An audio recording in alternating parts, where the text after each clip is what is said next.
অর্থনীতিবিদ ও নোবেলজয়ী ডক্টর মোহাম্মদ ইউনূসের গ্রামীণ কল্যাণের ৬৬৬ কোটি টাকার কর ফাঁকির মামলার রায় আগামী ৩০ জুলাই। এ বিষয়ে বিস্তারিত জানাতে আদালত থেকে আমাদের সঙ্গে যুক্ত হচ্ছেন হাবিবুল ইসলাম। হাবিব, ডক্টর ইউনূসের কর ফাঁকি মামলার রায় সম্পর্কে আমাদেরকে বিস্তারিত জানাবেন।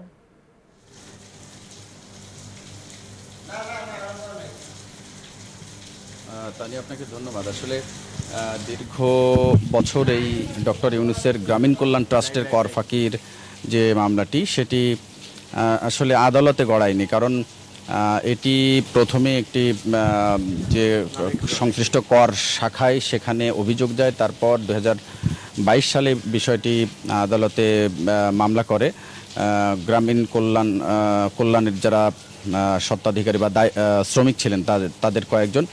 এরপর দীর্ঘ 2 বছর পরে মামলাটির রায় হওয়ার একেবারেই কাছাকাছি, কারণ আজকে রায় হওয়ার কথা ছিল যদিও, তবে আজকে ডক্টর ইউনূসের আইনজীবী পুনরায় সময় আবেদন করেছেন।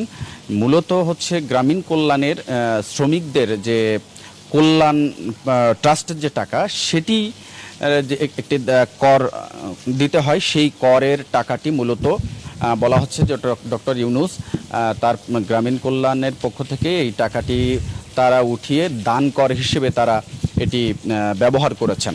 তো অর্থাৎ তবে সরকার সেটি চাইছে না। আদালত যে বিষয়টি বলতে চেয়েছেন যে গ্রামীণ কল্যাণের যে করের টাকা, অর্থাৎ দীর্ঘ 20-25 বছরের যে করের টাকা, সেটি একবারে দিতেই হবে। আজকে আদালত স্পষ্ট করে বলে দিয়েছেন যে এই টাকা না দেওয়ার কোনো সুযোগ নেই, আর এটি দান কর হিসেবে বিবেচনা হবে না।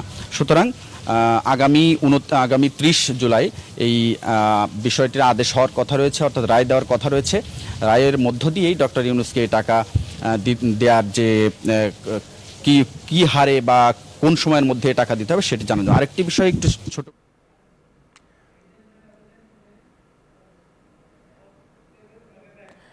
হাবিব, আপনাকে ধন্যবাদ আমাদের সঙ্গে হাইকোর্ট থেকে সরাসরি যুক্ত থাকার জন্য।